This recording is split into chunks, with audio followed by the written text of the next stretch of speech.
말씀 보면 좋을 것 같습니다. 에스겔서 18장 1절부터 끝절까지 말씀입니다. 저부터 돌아가면서 읽고 그 다음에 마지막 절은 합독하도록 하겠습니다.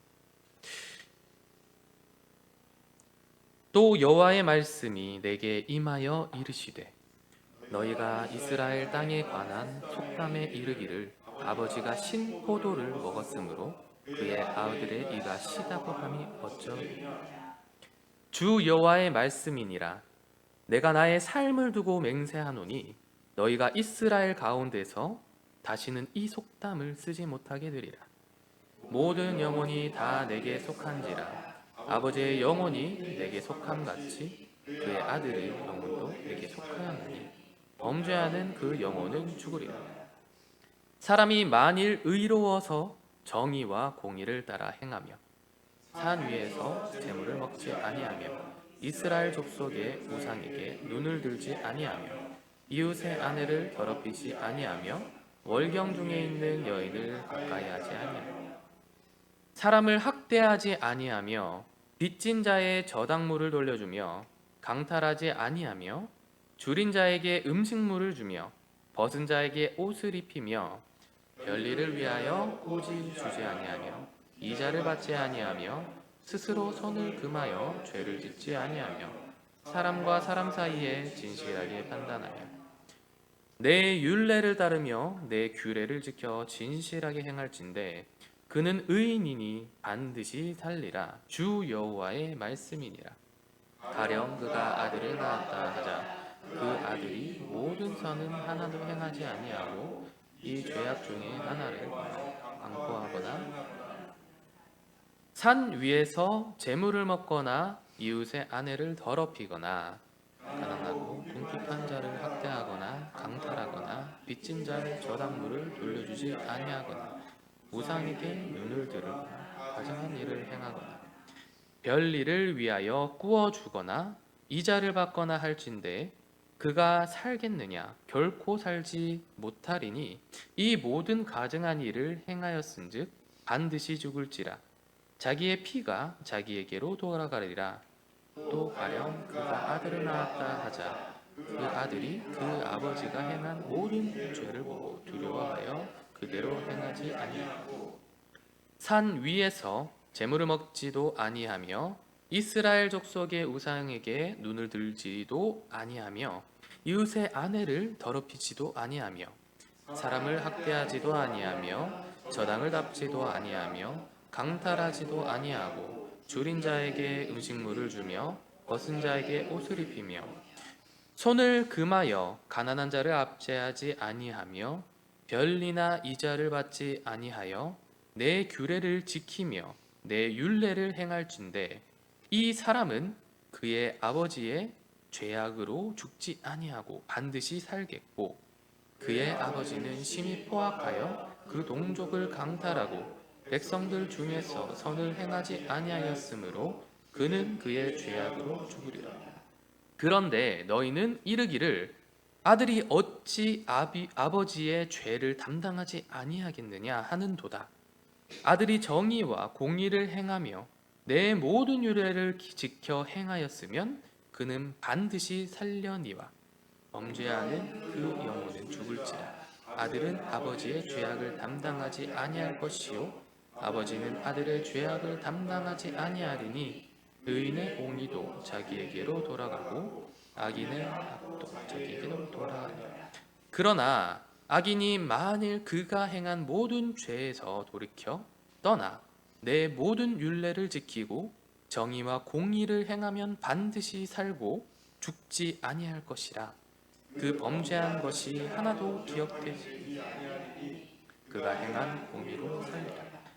주 여호와의 말씀이니라. 내가 어찌 악인이 죽는 것을 조금인들 기뻐하랴. 그가 돌이켜 그의 그 길에서 떠나 사는 것을 어찌 기뻐하지 아니하겠느냐. 만일 의인이 돌이켜 그 공의에서 떠나 범죄하고 악인이 행하는 모든 가증한 일대로 행하면 살겠느냐. 그가 행한 공의로운 일은 하나도 기억함이 되지 아니하리니 그가 그 범한 허물과 그 지은 죄로 죽으리라. 그런데 너희는 이르기를 주의 길이 공평하지 아니하다 하는도다. 이스라엘 족속아 들을지어다. 내 길이 어찌 공평하지 아니하냐? 너희 길이 공평하지 아니한 것이 아니냐? 만일 의인이 그 공의를 떠나 죄악을 행하고 그로 말미암아 죽으면 그 행한 죄악으로 말미암아 죽는 것이요, 만일 악인이 그 행한 악을 떠나 정의와 공의를 행하면 그 영혼을 보전하리라. 그가 스스로 헤아리고 그 행한 모든 죄악에서 돌이켜 떠났으니 반드시 살고 죽지 아니하리라. 그런데 이스라엘 족속은 이르기를 주의 길이 공평하지 아니하다 하는도다. 이스라엘 족속아, 나의 길이 어찌 공평하지 아니하냐? 너희 길이 공평하지 아니한 것이 아니냐? 주 여호와의 말씀이니라. 이스라엘 족속아, 내가 너희 각 사람에게 행한 대로 심판할지라. 너희는 돌이켜 회개하고 모든 죄에서 떠날지, 그리한즉 너희 걸림돌이 되지 아니하리라. 너희는 너희가 범한 모든 죄악을 버리고 마음과 영을 새롭게 할지어다. 이스라엘 족속아, 너희가 어찌하여 죽고자 하느냐? 다 같이요. 주 여호와의 말씀이니라. 죽을 자가 죽는 것도 내가 기뻐하지 아니하노니 너희는 스스로 돌이켜주고자 할지니라. 기도하겠습니다. 할렐루야. 살아계신 하나님 감사합니다. 저희가 또 이 시간 말씀 듣습니다. 말씀 듣는 가운데 하나님의 말씀이 우리들 가운데 새겨지게 하시고, 머리로 듣는 것이 아니라 우리들의 영과 혼으로 듣게 하시고 우리들의 마음으로 듣게 하셔서 우리들의 마음이 깨어지고, 그리고 마음으로 들어 우리가 육신으로 행할 수 있도록 하나님, 저희들 가운데 성령님 역사하여 주시옵소서. 성령님 환영합니다. 성령님 모셔드립니다. 성령님 이 시간 함께 하십니다. 감사합니다. 거룩하신 예수 그리스도 이름으로 기도드렸습니다. 아멘. 오늘 말씀은 나로부터 시작되는 하나님의 역사라는 제목으로 말씀 선포하도록 하겠습니다. 나로부터 시작되는 하나님의 역사라는 제목으로 말씀 선포하도록 하겠습니다. 이스라엘 백성들의 마음이 많이 아팠을 것 같습니다. 왜냐하면 나라를 잃었기 때문입니다. 나라를 잃었습니다. 바벨론의 그 제국의 그 침공을 통해서 이스라엘 백성들은 나라를 잃었습니다. 우리도 나라를 잃은 역사가 있지요.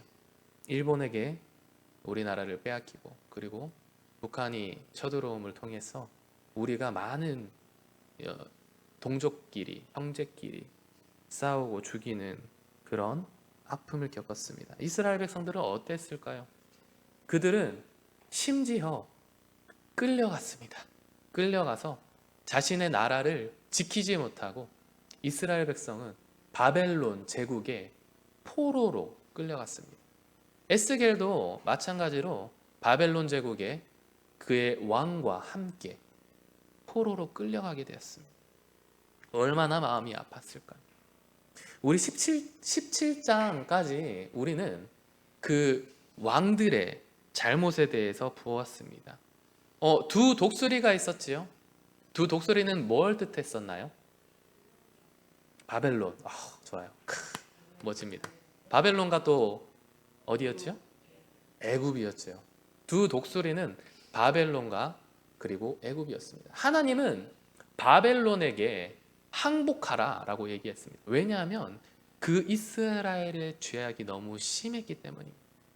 그래서 하나님은 그 이스라엘을 다시금 회복시키기 위해서 이스라엘을 멸망시키려는 것이 목적이 아니었습니다. 물론 이스라엘이 멸망되었지요. 그런데 하나님의 궁극적인 목적이 무엇이었습니까?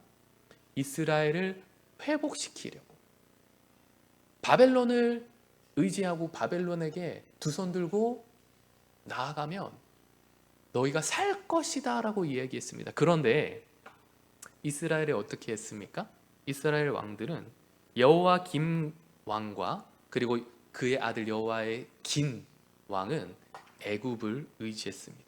그리고 시드기야 왕 또한 바빌론을 배신함을 통해서 하나님은 그 이스라엘을 아주 쳐버립니다. 예루살렘이 함락되어 버립니다.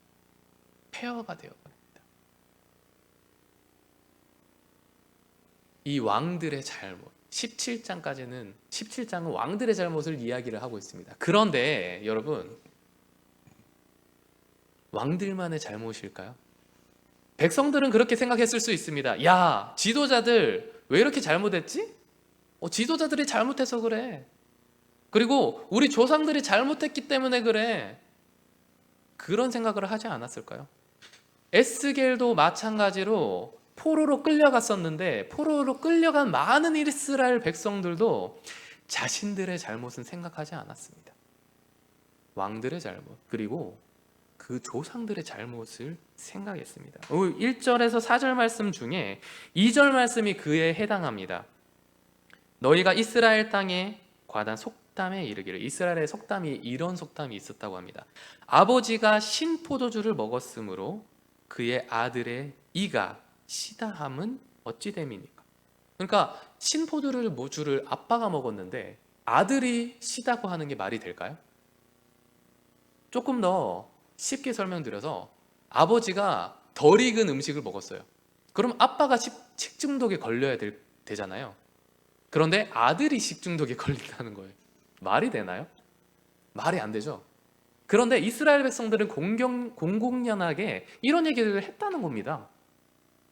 아버지가 신포도주를 먹어서 아들이 시다.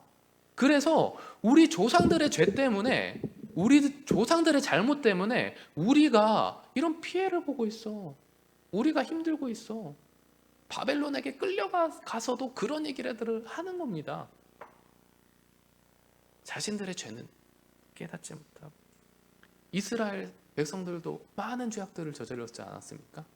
하나님 한 분만 봐야 되는데 나 외에 다른 신들을 섬겼습니다. 많은 그 바벨론의 우상들, 많은 다른 지역의 우상들을 데리고 와서 아세라 신, 많은 신들 데리고 와서 섬겼던 것입니다. 신당에 제사를 드리고 그 제사의 음식들을 또 먹었습니다. 다른 아내를 취했습니다. 그리고 빚진 자들을 묶어서 강포시켰습니다. 야, 너 빚 갚아. 돈 빚졌잖아. 갚아. 감옥에 넣는 겁니다. 우리들의 형제인데도 불구하고, 우리들의 형제와 자매인데도 불구하고 그런 이들을 버렸다는 것입니다. 이 5절에서 18절까지는 사실은 한 이야기입니다. 5절에서 18절까지는 사실은 우리가 크게 볼 필요성은 없습니다. 물론 중요한 대목들이 많이 있지요. 5절부터 9절까지는 아버지의 이야기입니다. 의로운 아버지에 대한 이야기. 5절부터 9절까지. 하나님에게서 의로운 사람, 하나님의 율법을 잘 지켜 행하는 아버지의 모습을 그리고 있습니다. 그리고 10절에서 13절까지는 불의한 아들을 이야기합니다. 아버지는 의로운 사람이었는데 아들은 불의한 겁니다. 그래서 하나님은 이 불의한 아들을 칠 것이라 이야기를 하고 있습니다. 그리고 14절에서 18절 말씀은 그 아버지의 손자에 대해서 이야기를 하고 있습니다. 저 쉽게 풀어서 얘기를 하고 있는 겁니다. 손자에 대해서 이야기를 하고 있는데 손자는 의로운 사람입니다. 다시금.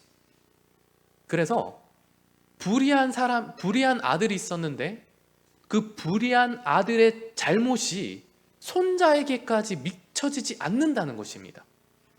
우리 흙수저 하죠. 그 흙수저에 아버지가 그 부를 이루지 못해서 아들이 흙수저가 되는 거잖아요. 그런데 흙수저에서 금수저로 바뀌는 사람들이 얼마나 많습니까? 우리 대한민국에서 하나님의 축복을 받는 사람들은 많은 부를 이룬 사람들이 많습니다. 우리도 그렇죠. 우리 굶는 사람 있습니까? 지금은 굶는 사람이 없습니다. 웬만해서는 굶는 사람이 없습니다. 집 우리 다 있지요? 없는 사람이 거의 없습니다. 대한민국 이 몇십 년만 해도 한 3, 40년만 해도 길바닥에 나앉은 사람들이 많았잖아요. 천막 쳐가지고 지낸 사람 많았잖아요. 전쟁의 아픔 때문에. 하나님이 우리 대한민국을 엄청나게 축복해 주신 것입니다. 그래서 19절, 20절 말씀에 보면 구원과 죄에 대해서는, 그리고 심판에 대해서는 개개인의 손에 달렸다는 것입니다. 누구의 잘못이 아니라, 누구의 잘못이 아닙니다.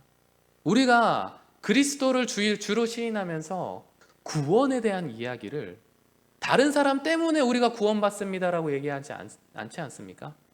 다른 사람의 죄 때문에 예수 그리스도가 돌아갔다고 얘기하지 않지 않습니까? 예수님이 누구 때문에 돌아가셨습니까? 누구 때문에 돌아가셨어요? 내 죄 때문에. 어떤 목사님이 이런 그 세례 문답을 하려고 그 세례 문답을 교육을 시켰다고 합니다. 한 할머니를. 할머니, 성도님, 예수님이 누구 때문에 돌아가셨는지 아십니까? 내 죄 때문입니다. 내 죄 때문에. 잘 기억하셔야 돼요. 세례 문답 때 꼭 이렇게 얘기하셔야 돼요. 할머니, 누구 때문에 돌아가셨는지 아십니까? 내 죄 때문에, 내 죄 때문에. 아시겠죠? 그래서 세례 문답을 하면서 물어봤다고 합니다. 자, 세례 문답 시간이 됐어요. 네, 누구 성도님 일어나십시오. 자, 예수님께서 누구 죄 때문에 돌아가셨습니까? 그러자 할머니가 뭐라고 하신지 아십니까? 목사님 죄 때문에요. 왜요? 목사님이 내 죄라고 했으니까. 맞습니까? 아니죠. 이제 이해하셨네요. 할렐루야. 목사님의 죄 때문이 아니라 내 죄 때문에, 할머니의 죄 때문에, 우리의 죄 때문입니다. 구원은 개개인의 손에 달렸다는 것입니다. 이스라엘 백성들이 근데 사실 이렇게 하는 이유가 있습니다. 얘기를 하는 이유가 있습니다. 왜냐하면 율법책에 적혀 있습니다.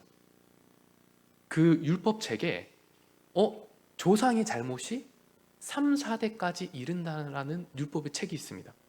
출애굽기 20장 5절 말씀에 이렇게 얘기하고 있습니다. 출애굽기 20장 5절. 그것들에게 절하지 말고, 우리가 잘 아는 십계명입니다. 그것들에게 절하지 말며 그것들을 섬기지 마라. 내 하나님 여호와는 질투하는 하나님인즉 나를 미워하는 자의 죄를 갚되 아버지로부터 아들에게로 3, 4대까지 이르게 하거니와. 근거가 되죠? 근거가 되죠. 이스라엘 백성들이 아버지, 우리 조상들의 죄 때문에 우리가 이런 고통을 당하고 있어. 바벨론에게 끌려왔어. 이웃들의 침공을 당하는 거야. 우리 조상들이 잘했어야 돼. 라고 하는 이유의 근거가 될 수 있습니다. 그런데 말입니다. 이 본문 에스겔 18장의 말씀과 출애굽기 20장 5절의 말씀이 어떻게 보면 상반된 말씀이잖아요. 상반됐죠. 하나님은 개개인의 잘못에 대해 이야기를 하고 있는데, 그런데 그렇게 말한 하나님께서는 출애굽기 20장 5절 말씀에 조상들의 죄가 3, 4대까지 이른다라고 얘기를 하고 있습니다. 그렇다면 하나님이 말씀을 번복하시는 분일까요? 거짓말하시는 분일까요? 아닙니다. 아니에요. 우리는 율법을 이해할 필요가 있습니다. 뭐냐면 하나님의 말씀에 대해서 우리가 이해할 필요가 있습니다. 우리가 말을 할 때 고지고대로 들을 수 있잖아요. 야, 너 참 말 잘한다. 어떻게 보면 비꼬는 말일 수 있죠. 아니면 야, 너 참 잘생겼다 라고 얘기를 하는 거에 있어서 그 잘생겼다라는 거에 많은 의미가 내포되어 있을 수 있어요. 잘생겼다는 것은 몸이 건장한 것을 잘생겼다고 얘기를 할 수도 있고요. 아니면 말라서 아주 모델과 같이 키도 크고 건장한 거를 잘생겼다고 얘기할 수도 있고, 아니면 얼굴 생김새만 가지고 잘생겼다고 얘기를 할 수가 있죠. 우리 김진묵 권사님처럼 이렇게 잘생긴 할렐루야. 아멘. 이 말씀의 뜻을 우리가 이해해야 되는 겁니다. 예를 들어 저는 한 가지 더 예를 들면 고신 출신이에요. 어렸을 때 항상 목사님들이 하시는 말씀이 있어요. 주일날에는 뭐 사 먹지 마라. 왜냐하면 안식일을 기억해서 거룩히 지켜야 되기 때문에 주일날 돈 쓰는 거 아니다. 일도 하지 말고 공부도 하지 말고 아무것도 하지 말고 예배만 드려라. 기도만 해라. 말씀만 봐라. 안식일을 기억하여 거룩하게 지켜야 되기 때문에.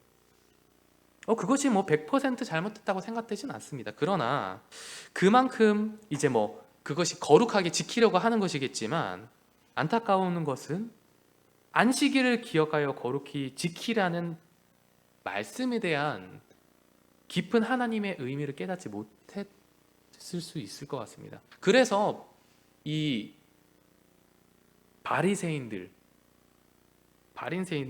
예수님을 싫어했습니다. 왜냐하면 안식일 날 예수님의 제자들을 어떻게 했나요? 이삭을 주었잖아요. 이삭을 주었어요. 배가 고파서. 안식일을 거룩히 지키지 않은 거예요. 그들의 입장에서는. 그리고 예수님은 어떻게 했습니까? 의료행위를 했죠. 의료행위. 사람들을 치유하셨어요.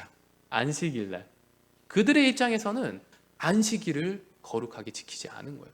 그러나 예수님은 뭐라고 얘기했습니까? 안식일의 주인은 인자다. 예수님 그리고 사람이다. 안식일이 누구를 위한 것입니까? 하나님을 위한 것입니까? 우리는 잘못 생각하고 있습니다. 하나님을 위한 것이 아니죠. 사람을 위한 것입니다. 왜? 하나님의 예배받기 합당하신 거 당연합니다. 그러나 하나님은 24시간 쉬지도 않으십니다. 쉴 필요도 없으십니다. 피곤해하지도 않으십니다. 그분은 쉬실 필요가 없습니다. 그러나 인간은 쉬어야 됩니다. 쉽게 피로하고 지칩니다.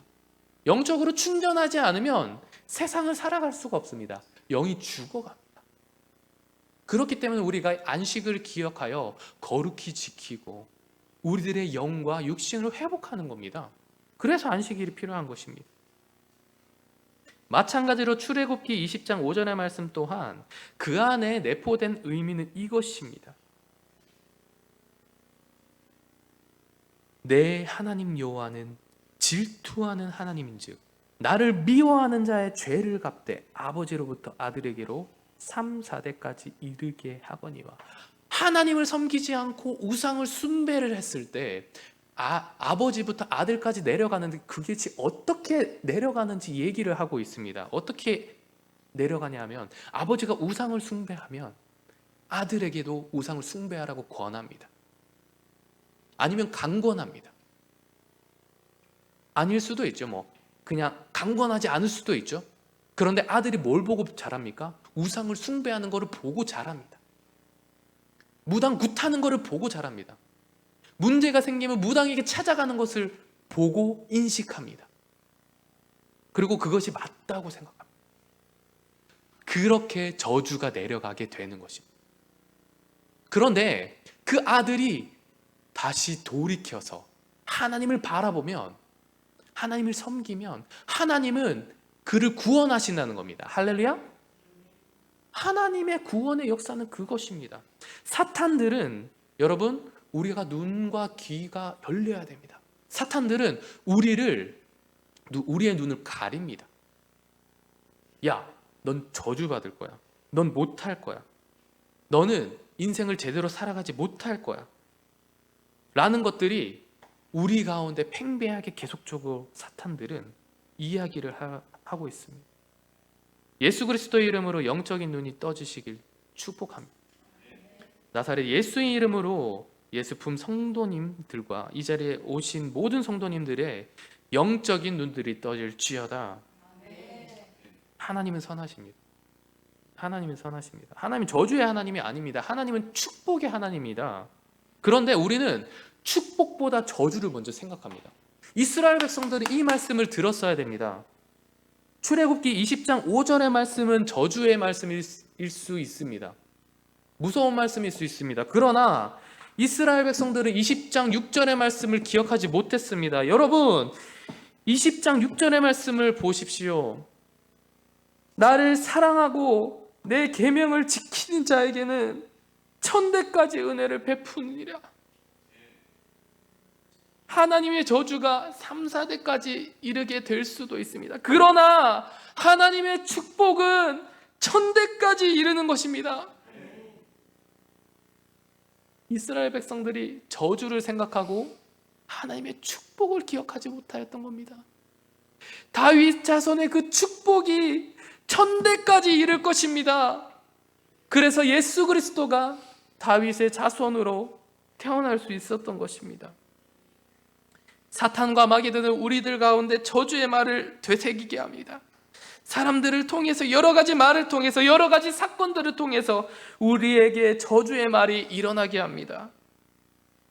그러나 하나님은 우리에게 축복의 메시지로 말씀하십니다. 너는 잘 될 거야. 너는 성공할 거야. 넌 왕과 같은 제사장이야. 너는 그리고 왕의 자녀야. 너의 안에 성령님이 살아계셔. 그분이 그리고 역사하셔.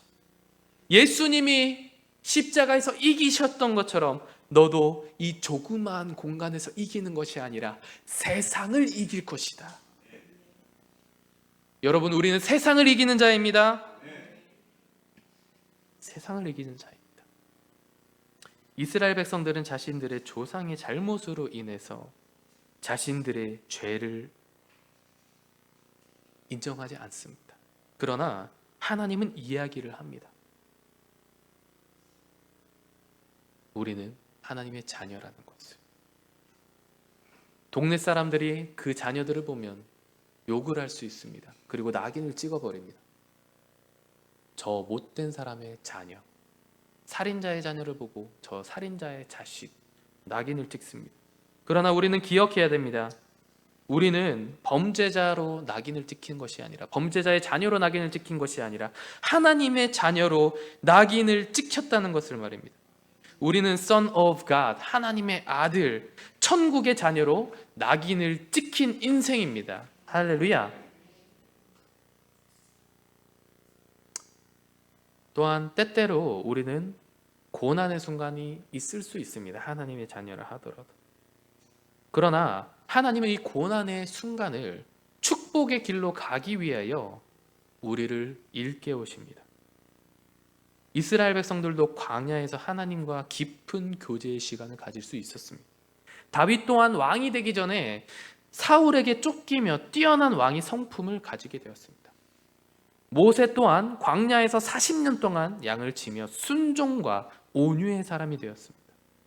요셉 또한 종살이를 하며 겸손과 그분의 섭리를 깨달아 알게 되었습니다. 이스라엘이 이 바벨론에게 끌려가는 이 시간도 하나님의 역사와 하나님의 회복이 일어나는 귀한 시간인 것입니다. 여러분, 고통의 순간 가운데 가시더라도 여러분 걱정하지 마십시오. 하나님이 여러분을 회복시키는 순간입니다. 그렇기 때문에 고난을 당할수록 기뻐하라고 이야기를 하는 거죠. 다시 한번 말하노니 기뻐하라 라고 이야기를 하는 것입니다. 21절 말씀에 그러나 악인이 만일 그가 행한 모든 죄에서 돌이켜 떠나 내 모든 율례를 지키고 정의와 공의를 행하면 반드시 살고 죽지 아니할 것이다. 그 범죄한 것이 하나도 기억되지 아니할 것이니 그가 행한 공의로 살리라. 23절 말씀을 주목하십시오. 주 여호와의 말씀이니라. 내가 어찌 악인이 죽는 것을 조금인들 기뻐하랴. 그가 돌이켜 그 길에서 떠나 사는 것을 어찌 기뻐하지 아니하겠나. 최정병기 활이라는 영화가 있습니다. 그 최정병기 활이라는 영화에서는 주인공이 활을 엄청 잘 쏩니다. 그래서 그 오랑캐들을 그 활로 혼자서 막 몰아내는 그런 모습을 보입니다. 그런데 오랑캐가 죽임을 당할 순간에 왔습니다. 주인공이 오랑캐에게 활을 겨눕니다. 그리고 오랑캐는 나를 빨리 죽여라 라고 이야기를 하는데 주인공이 뭐라고 하시는지 아십니까? 내 활은 죽이는 것이 목적이 아니다 하고 돌아갑니다. 무슨 뜻이냐 하면 이 활은 사람을 살리기 위한 활이라는 것입니다. 사람을 지키기 위한 활이라는 것입니다. 하나님의 활은 여러분, 우리를 고난을 주기 위한 활이 아닙니다. 우리를 심판하기 위한 활이 아닙니다. 우리를 되돌이키기 위한 활입니다. 그리고 우리를 회복시키기 위한 활이라는 것입니다. 고린도전서 15장 31절 말씀에 형제들아 내가 그리스도 예수 우리 주 안에서 가진 바 너희에 대한 나의 자랑을 두고 단언하느니 나는 날마다 죽노라. 우리는 화살을 맞음으로써 우리는 죽습니다. 우리들의 육체는 죽습니다. 그러나 우리들의 영혼은 다시 죽었다가 살아나게 되는 것입니다. 그래서 사도 바울은 날마다 죽노라 라고 이야기를 하는 것입니다. 마지막으로 31절 말씀입니다. 너희는 너희가 범한 모든 죄악을 버리고 마음과 영을 새롭게 할지어다. 너희의 생각과 너희의 행동을 새롭게 하라고 말씀하지 않으셨습니다. 하나님 뭐라고 말씀하셨습니까?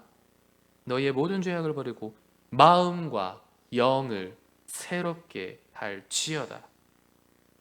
아멘. 하나님은 우리의 마음과 영을 새롭게 하기를 원하십니다. 우리의 마음과 영이 새로워지면 육신은 새로워지게 되는 것입니다. 에스겔서 11장 19절 말씀에 이렇게 얘기합니다. 내가 그들에게 한 마음을 주고 그 속에 새 영을 주며 그 몸에서 돌과 같은 마음을 제거하고 살처럼 부드러운 마음을 준다라고 말씀하고 있습니다. 오늘의 방금 읽었던 18장 31절 말씀에 너희는 너희가 범한 모든 죄악을 버리고 마음과 영을 새롭게 할지어다 라고 말하고 있습니다. 다윗의 시 시편 51장 10절 말씀에 이렇게 얘기합니다. 하나님이여 내 속에 정한 마음을 새롭게 하시고 정한 마음을 창조하시고 내 안에 정직한 영을 새롭게 해달라고 말하고 있습니다. 마지막으로 로마서 12장 2절 말씀에 너희는 이 세대를 본받지 말고 오직 마음을 새롭게 함으로 변화를 받아 하나님의 선하시고 기뻐하시고 온전하신 뜻이 무엇인지 분별하도록 하라 라고 이야기를 하고 있습니다. 하나님은 우리를 새롭게 하기를 원하십니다. 다른 누군가가 아니라 우리 부모가 아니라 우리가 새롭게 되기를 원하십니다. 우리가 새롭게 되면 이 땅이 변화가 됩니다. 할렐루야. 우리가 새롭게 되면 여러분들의 가정이 변합니다. 교회가 변합니다. 우리들의 나라가 변합니다. 여러분들의 직장이 변합니다.